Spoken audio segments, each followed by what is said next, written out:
sorry, you have to. Okay, is over. Thank you.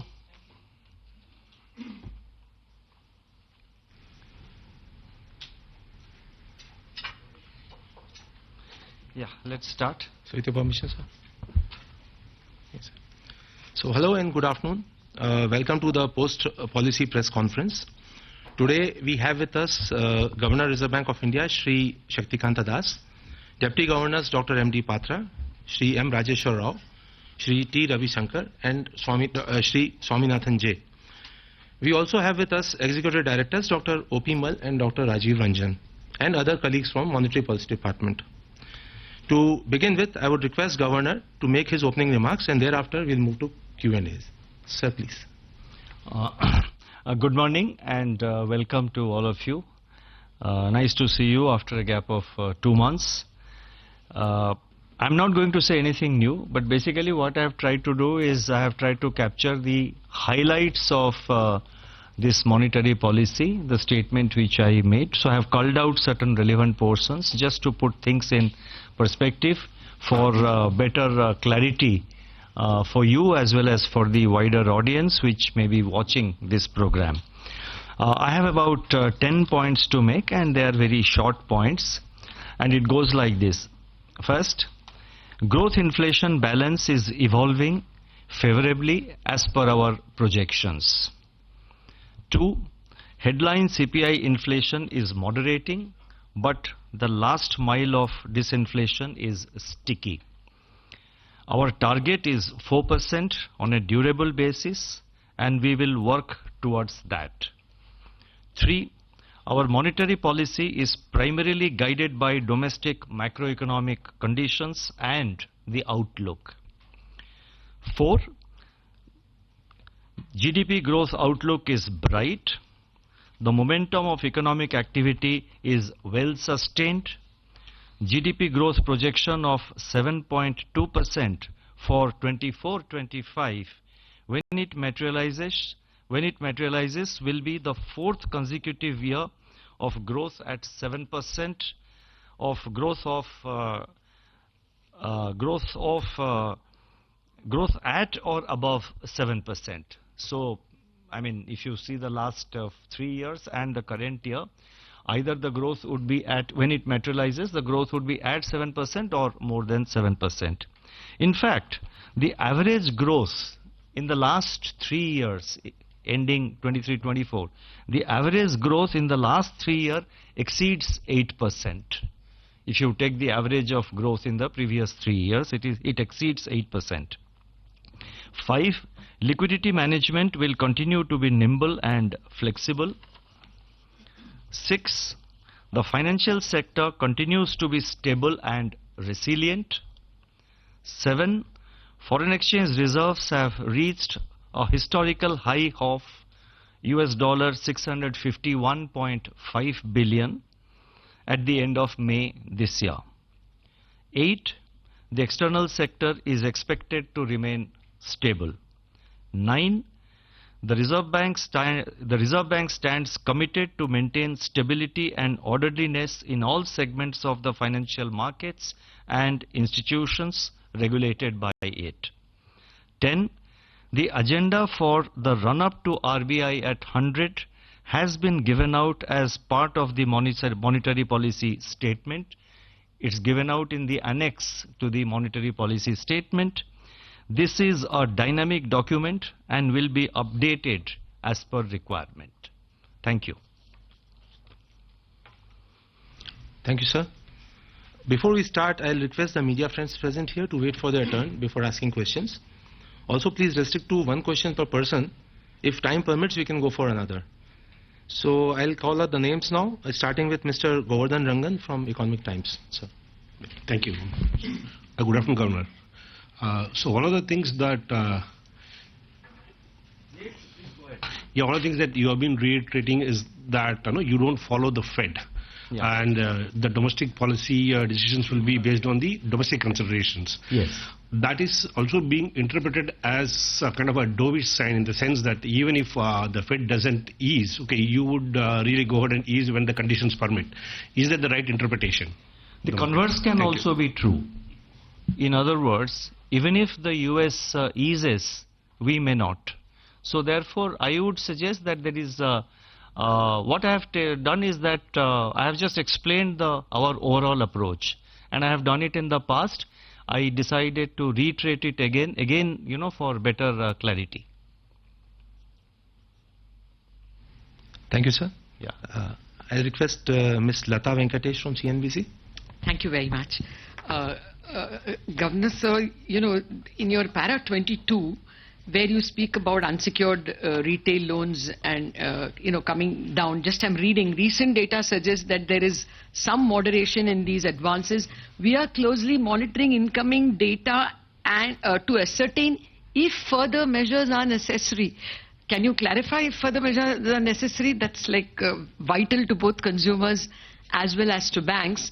And of course, if you don't mind, sir, you said you will give us the neutral rate after the GDP comes, the newest calculation. DG Swaminathan can take that question.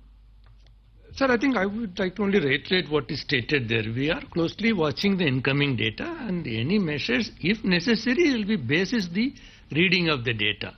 I don't think that you should read more than that in that at this point in time. Thank you. The message is to convey that RBI is watchful of every aspect of, you know, the overall financial sector, especially in the banking sector. We are agile, we are watchful, as and when, if and when, let me say, if and when some further measures are taken, are required, they will be taken. Nothing more than that at this stage. Yeah, next. Thank you, sir. We'll come back. Neutral rate will come back subsequently. Yeah. Or you can apply now itself. It will be published in the bulletin for everyone. Thank you, sirs. Mr. Mayur Shetty from Times of India. Thank you, sir. Governor, the growth last year was 8%, which is higher than most forecasts. And also credit growth has been outpacing the deposit growth. Are you seeing any signs of overheating in this context? And if not, are you willing to say that rate hikes are off the table? I think DG Michael Papua can take that. No, we are not seeing signs of overheating because remember that the level of output had fallen very low during the pandemic, and even these high rates of growth are enabling it to catch up with that level. So no signs of overheating. And about taking it off the table, nothing is off the table. Thank you, sir. I'll ask Mr. Manojit Saha from Business Standard to ask his question. Mike, please. Thanks. Yeah, thank you. What is the reason you think growth in FY25 will be 100 basis points lower than FY24? What are the worries? And have you reassessed the real growth potential growth rate and the neutral rate which I earlier asked? Yeah, it's a year-on-year growth rate. So it will be influenced by the high base of 23-24. But the momentum is high. I said it in my statement, and I think I took a pause while reading out the statement. I said that, you know, and I said it also in this, if you recollect, I said it very clear that, you know, I have said that the growth outlook is bright, and I said that the momentum of economic activity is well sustained. So therefore, we have slightly increased the growth projection from 7 to 7.2%. And the base effect he has explained. Okay, thank you. Thank you, sirs. Next, we have Mr. Anup Roy from Bloomberg. Thank you, sir. Sir, how does your monetary policy get impacted by the surprising election outcome? And does it impact, do you expect a fiscal consolidation to get impacted because of more populist policies? The question actually is in the realm of speculation. And the question basically pertains to the government. It's in the remit of the government. And I am in no position to comment on fiscal consolidation at the moment. Thank you, sir. Now we have Mr. Ankur Mishra from ET Now. Good afternoon, Governor.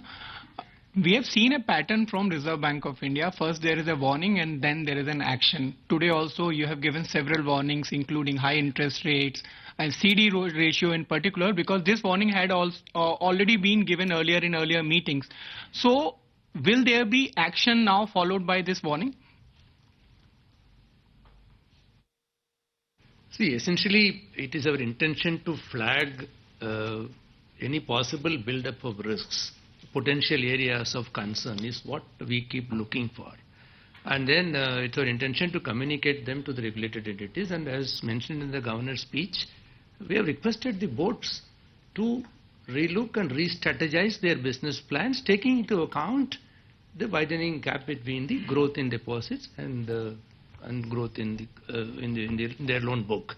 So it is left to the individual entities basis their business plans, and then if it is required, they will have to modify their business plans to suit a long-term sustainability. That is what we would look for, because these kind of risks can ultimately may result in a certain potential risk to the entities. So at this point in time, it is a concern that is being flagged. We have left it to the wisdom of the respective boards to re-strategize if necessary, and it is not our intention to interfere into or get into any micromanagement of as to how the business is done. It will be left to the boards to plan and do that. We'll only look at any macro level impact of any of the building up of risks. That's what we will watch. Thank you. Thank you, sir. I'll request now Ms. Swati Bhatt from Reuters. Thank you, sir. Governor, in the recent annual report that was released, in the agenda for the next financial year, you mentioned that you plan to expand your intervention toolkit. I just wanted to understand, what are you referring to and what exactly do you mean by expanding the toolkit? You have been intervening in almost every possible market spot, NDFs included. So what are other tools that you're looking at? Thank you. I think Michael Park look at. No, we would go on refining our toolkit and intervening as and when needed.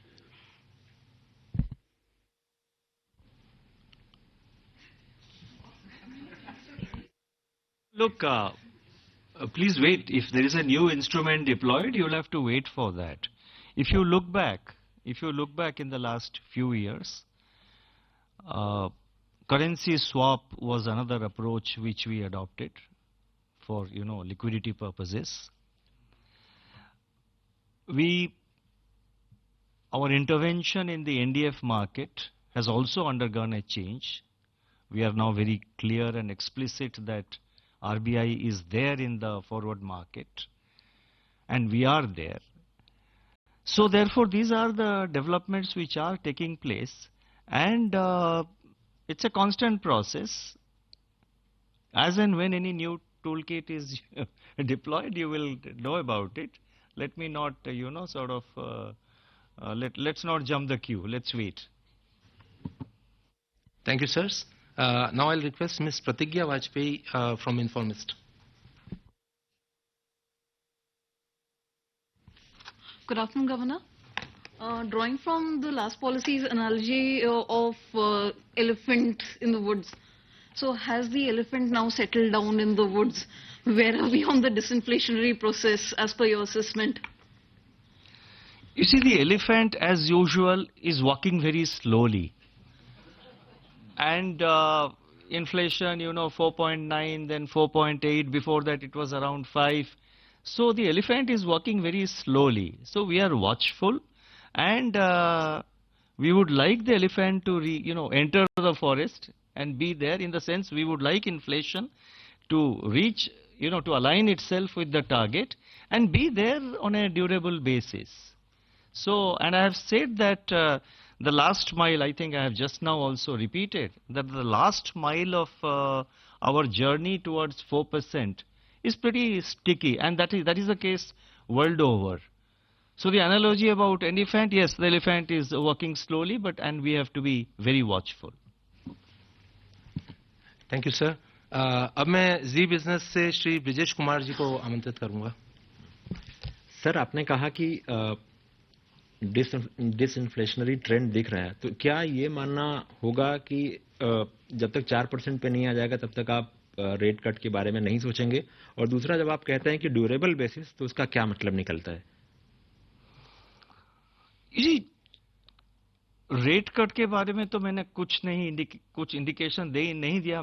The only indication हमने दिया है वो है कि भाई 4% के पास 4% में हम पहुंच जाए और वहां रुके. वो मतलब ये नहीं कि एक मिनट, ये नहीं कि जैसे मैंने एक्सप्लेन किया कि इस साल सेकेंड क्वार्टर में आप अगर हमारा प्रोजेक्शंस देखेंगे, इस साल का सेकेंड क्वार्टर में इन्फ्लेशन नंबर जो है वो 3.8% पहुंचने का चांसेस है. एंड हमारा जो एनालिसिस है वो वही दिखा रहा है. लेकिन इसका ये मतलब नहीं कि 3% हम पहुंच गए और हमारा काम खत्म हो गया और रेट हम काट दिए, क्योंकि हमको पता है कि उसके अगले क्वार्टर में वो इन्फ्लेशन फिर बढ़ रहा है. 4.6 या 4.7 ऐसा कुछ हमने नंबर दिया है और वो 5% से quite close to 5% also. So therefore हमको वॉचफुल रहना चाहिए और 4% के it has to align with the target. 4% में पहुंचने के बाद वहां पे रुकना चाहिए. तो हमको जब कॉन्फिडेंस आएगा कि हाँ ये 4% में अभी रहेगा और ऊपर नहीं जाएगा, तब हम रेट कट के बारे में या फर्दर मॉनेटरी पॉलिसी एक्शन क्या होगा, रेट कट के टर्म में यूज नहीं करना चाहूंगा, फर्दर मॉनेटरी पॉलिसी क्या होगा उसके बारे में सोचेंगे. Thank you. धन्यवाद सर. अब मैं श्री अनुराग शाह ईटी नॉ स्वदेश से आग्रह करूंगा कि वे अपना प्रश्न पूछें.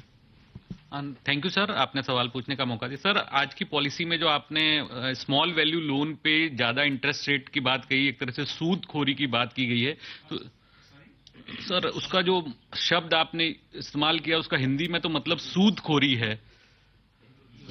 अच्छा, राइट. हाँ, तो सर तो इसको लेकर आरबीआई कितना चिंतित है और क्या ये कस्टमर रिलीफ के लिए ही आप ये बात कर रहे हैं? और सर जब कस्टमर रिलीफ की बात आ रही है तो हमने देखा कि हाल के दिनों में जो इतने सारे आउटेज हुए, डिजिटल ट्रांजैक्शन वगैरह नहीं हो पाए, बैंकों में भी जाके आप ट्रांजैक्शन नहीं कर पा रहे. अभी बीएसई के द्वारा एक प्रेस रिलीज जारी की गई है कि 4 तारीख को जो लोग यूपीआई से पेमेंट ही नहीं हुआ, इस वजह से वो अपना निवेश नहीं कर पाए क्योंकि पेमेंट एग्रीगेटर पूरी तरह से कहीं गड़बड़ी हो गई. तो इस पे क्या सुपरविजन भी और आप मजबूत करने के बारे में सोच रहे हैं? आई थिंक जो digital part of the transactions, DG Ravishankar you can explain.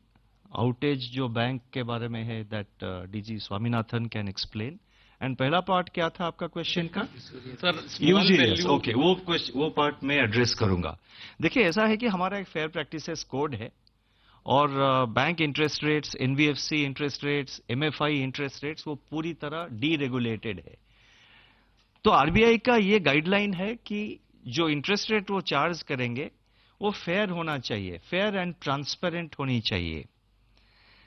हमने देखा है, मैं ये नहीं कह रहा हूं कि सिस्टम वाइड कुछ हो रहा है, कुछ आउटलायर्स है जहां पे हमने देखा है और जहां पे हमने आउटलायर्स देखा है उनके साथ डायरेक्टली हमारा सुपरविजन डिपार्टमेंट उनके साथ बातचीत कर रहे हैं, उनके साथ इंटरैक्शन जारी है.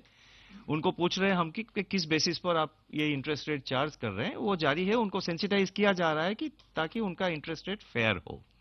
दूसरी चीज ये है कि कुछ इंटरेस्ट रेट्स और चार्जेस जो होता है कि वो एनुअलाइज नहीं होता है, जिसको कॉमन लैंग्वेज में कहते हैं कि hidden charges.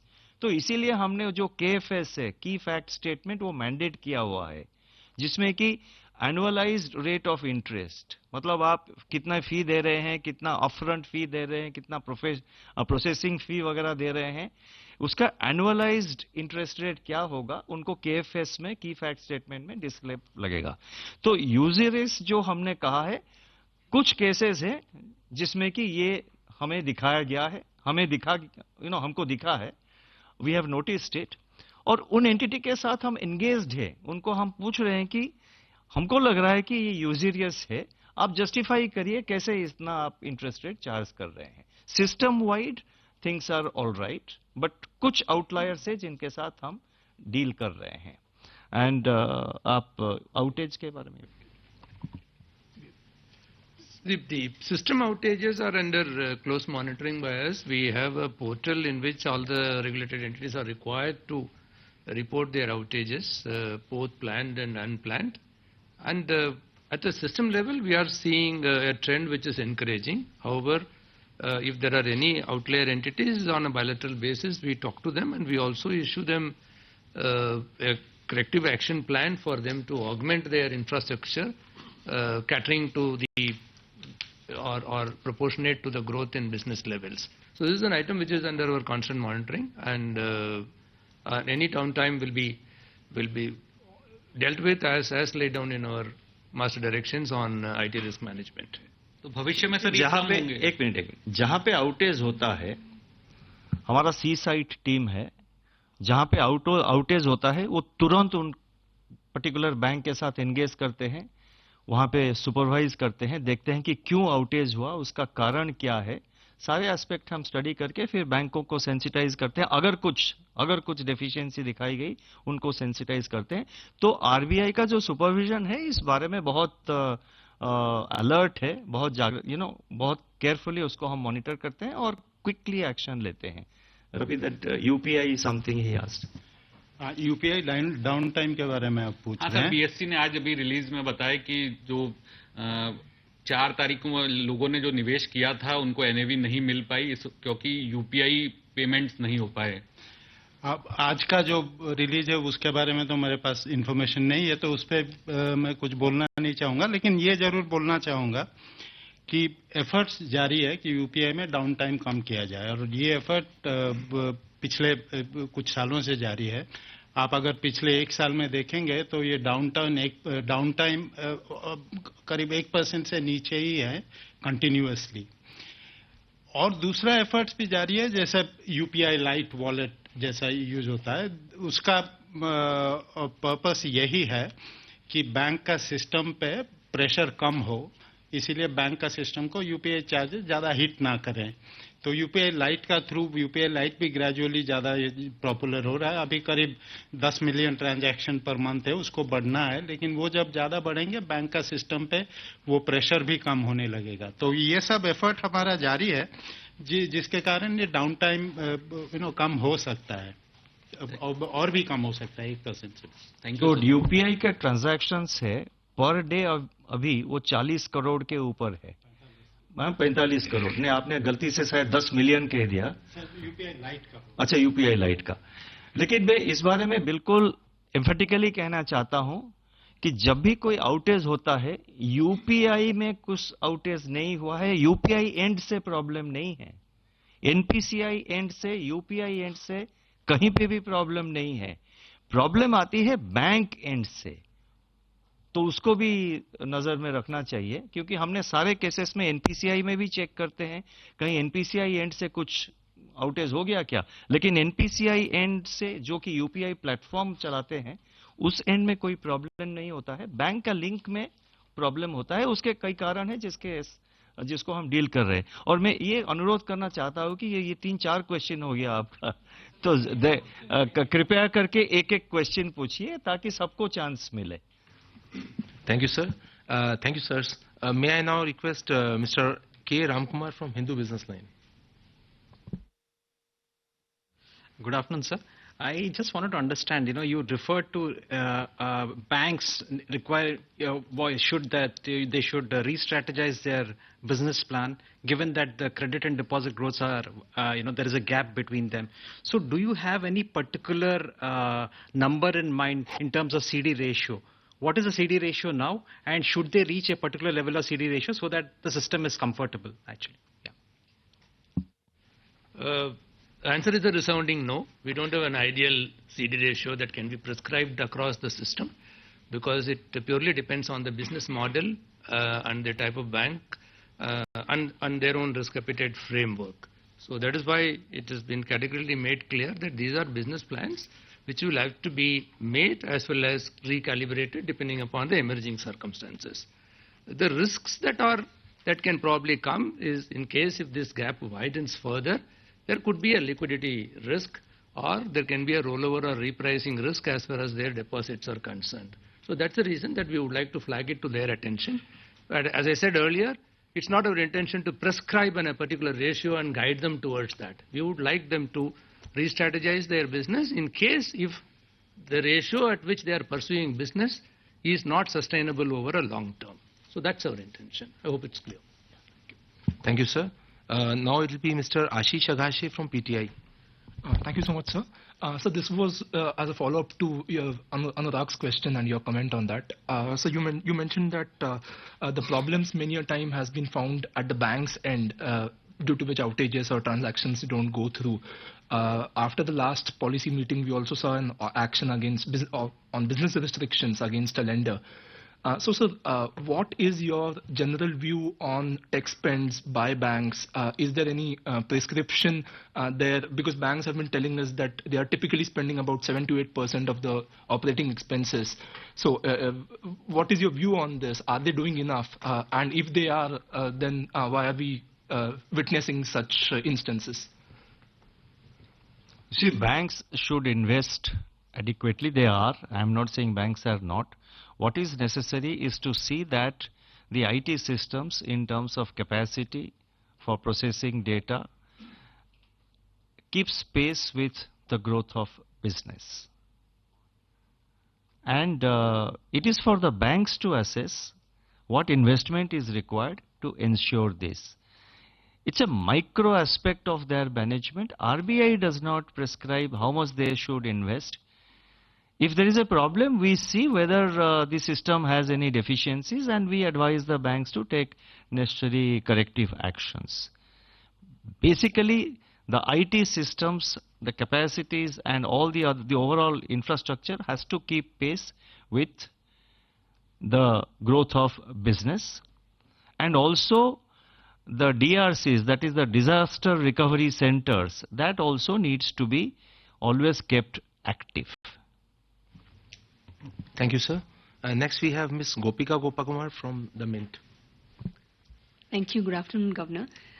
In your statement, you've mentioned that the rural recovery has been quite good. But from the recent election outcome, we've seen that there is disenchantment at the rural level. So are we missing something? Is the broad headline numbers not telling us something that the reality is throwing up? You see, I reiterate what is there in the statement, that the rural demand is showing signs of recovery, and we have given out the data also in support of that in the footnotes. Beyond that, what you said is your analysis of the situation. I would not like to venture into that. Thank you, sir. Next is Mr. Dinesh Unnikrishnan from Money Control. Thank you. Governor, there have been a series of cases where you have acted against NBFCs, if you look at last 6 to 8 months. So in most cases, you have very clearly said that you have been engaging with the management and the promoters over a period of 1 to 2 years at least. But still such cases are recurring, and you have cited material concerns in some of these cases. Recently also you acted. So it's a broader question. How worrying is this culture of lack of compliance in this non-banking space? I mean, is that something that the RBI has taken a view? Because you have been acting very aggressively over the last 1 year, if I may say. So is that something that worrying the central bank? Overall, as I said, overall the banking sector, the NBFC sector and the MFI sector, overall they all remain stable. Wherever we see outliers, we engage with them. And also let me make it, let me just, for the sake of clarity, let me also mention that the supervisory restrictions, in how many cases we have put supervisory restrictions?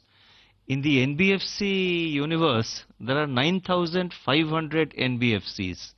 And we have taken action, supervisory action, put restrictions only against 3 out of 9,500. And so therefore in the banking space also similarly.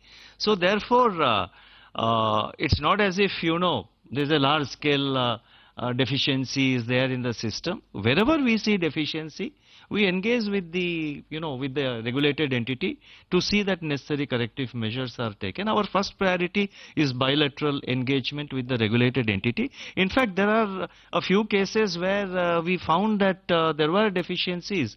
We engaged with them and we found that the necessary corrective measures were taken. So the numbers where we have taken supervisory action are very, very minuscule percentage of the total number of banks or the NBFCs, and that's it. So we should not, we should read it in that sense. Thank you, sir. Next we'll have Mr. Vishwanath Nair from NDTV Profit. Thank you, Punisa.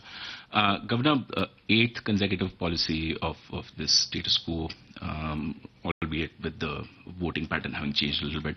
I wanted to ask you, what is the withdrawal of accommodation stance serving? I mean, you said anchoring of inflationary expectations, but concretely, what is it doing? Conversely, changing it, how would that affect your objectives? It's also the eighth consecutive time when inflation has not aligned with the target. So the stance which indicates the future course of policy is focused on aligning inflation with the target. Thank you, sir. We'll have Mr. Anand Adhikari from Business Today. Good afternoon, sir.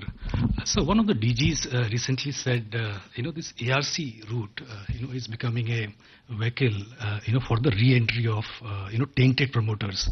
I just want to understand, how widespread is this, or are you still investigating some cases?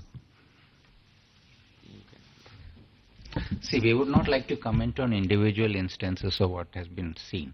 But the basic legislative intent under the IBC was to keep out the promoters who were actually responsible for downfall of the entity in the concerned place. That principle needs to be respected by all regulated entities when they are doing their transactions. That was the intent, which needs to be emphasized. Thank you, sir. Next, we'll have Mr. Laltendu Mishra from The Hindu. Good afternoon, Governor. What are your expectations from the new government which will be taking over shortly? And did this is to achieve your growth targets as well as to keep inflation under control. And did the MPC discuss about the outcome of the recent election results? Thank you. You see, what the MPC discussed comes out in the individual minutes of the MPC members, which will be uploaded 2 weeks from now. And as regards the new government's policy, etc., again, it's in the government's remit, and I'm in no position to reply on that.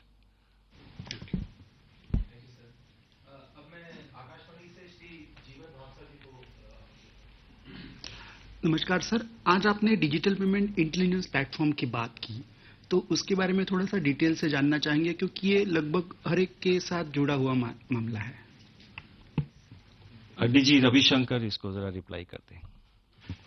Digital payment intelligence platform के objective यही है कि हम नया technology use करके, जैसे artificial intelligence, machine learning, इस type के टेक्नोलॉजी यूज करके प्रोएक्टिवली क्या रिस्क हो सकता है फ्रॉड का कोई ट्रांजैक्शन में, वो पता करें और जो अलर्ट है वो सब स्टेक होल्डर्स को भेजे, जो ट्रांजैक्शन करते हैं बैंकों को, उनको भेजे, ताकि फ्रॉड का इंसिडेंस प्रोएक्टिवली कम किया जा सकता है.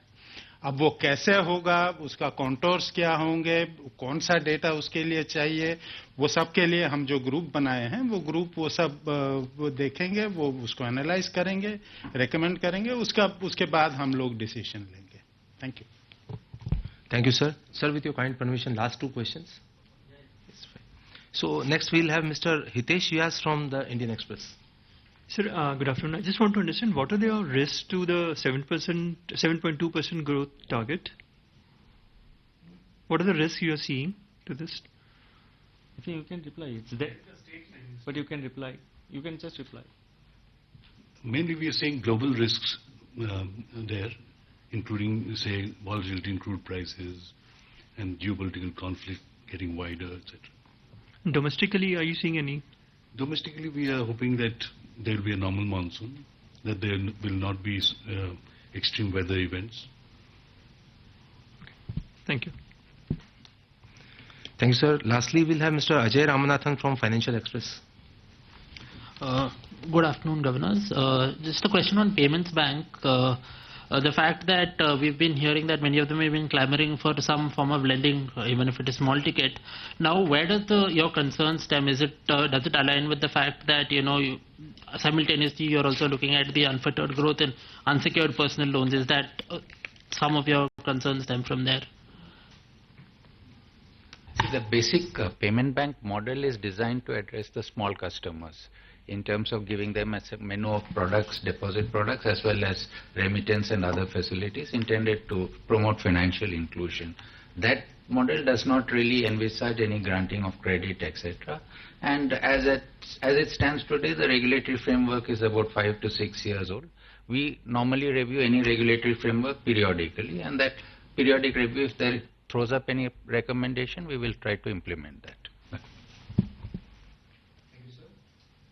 Thank you, sir.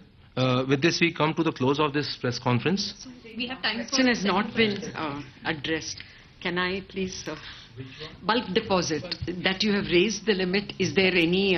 But you didn't ask earlier, no? No, we are given only once. It was not covered. No. What do we do? Just a sec. I mean, we have to accommodate everyone. Yeah, If so there is a second, change the topic. No, since if there is a second round of questions, then it becomes unmanageable. But since you have mentioned bulk deposits, I will request DG Swaminathan to reply on that. And you are saying something? So one other question I had, sir. So essentially on the gold, I mean, a lot of gold has been brought back into the country. I just wanted to understand if there is a change in policy, and is it because of the geopolitical tensions that we are trying to keep more gold within India now? Yeah, the derecognition of Russian reserve. Yeah. So just sir एक सवाल नहीं फिर देखिए I will नहीं देखिए ये फिर सब शुरू हो जाएगा सर हमको दोबारा करना पड़ेगा मिनिमम बैलेंस के जो चार्जेस रिव्यू करने की बात की किसके बारे में मिनिमम बैलेंस चार्जेस 2018-19 की पॉलिसी में मेंशन था पेज नंबर 118 पे कि आप मिनिमम बैलेंस समझ गए आप minimum balance that's all please I think kindly cooperate and you asked about bulk deposits I think you will reply and then you asked so the gold I will take it and minimum balance Yes, sir. JP Morgan bond inclusion, now we are closer to the time. Bond inclusion ho gaya hai. Your question or worry is whether there will that there will be outflows, whether there will be inflows, how RBI will manage it. RBI has a number of instrumentalities. We have managed it in the past. We will manage it this time also. So no worries on that score. And I think very quickly you can reply this question. So the bulk deposit revision is a routine review that we do. If you remember, a few years ago it was only 1 crore and later it was enhanced to 2 and then now it is 3. Just keeping in tune with the times, number one. Number two, that in our view, it is likely to have better asset liability management for the banks to help them in terms of classification of bulk and retail. And as to your possible concern, whether it is likely to increase the cost of deposit is something which will be purely entity dependent, to what extent they are dependent, in what segment they play. So there may not be any systemic impact in our view, but certain entities may have either a beneficial or a detrimental impact depending upon how their liability side is managed. So, but we don't expect any systemic impact on account of this change. You see, with regard to the movement of the gold, in fact, I am quite surprised that it is appearing in the media so late. We release half-yearly data of our gold reserves, and that clearly says how much is held in India and how much is held outside India.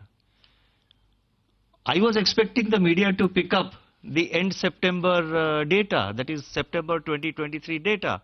Nobody picked it up and we were really surprised. I was expecting the end March data also to be picked up by the media and nobody noticed it. So it is periodically released. Basically the quantum of gold for a long time was static in what we hold outside the country was static for a long time. But in the recent years, the data shows that the Reserve Bank is buying gold as a part of its reserves, and the quantum was going up there. We have domestic capacity. So therefore, it's part of it should be stored within the country. That's it. I mean, nothing more should be read into it. So that is basically something which I would like to say. And this time around, the annual report also, I think, contained some information on that. So one particular media picked it up. So I was really surprised. I was expecting this to be picked up in September and in March. Okay. Gold, sir. See, Rangarajan committee, on this balance of payment in 1993, they recommended that, the RBI should keep at least 1/4 of the gold in offshore centers. So, is your policy also aligned to 1993 and 2024? A lot of water has, flown under the Ganges. So, it's we have a high-level committee which takes a call on this. So, thank you very much. Thank you.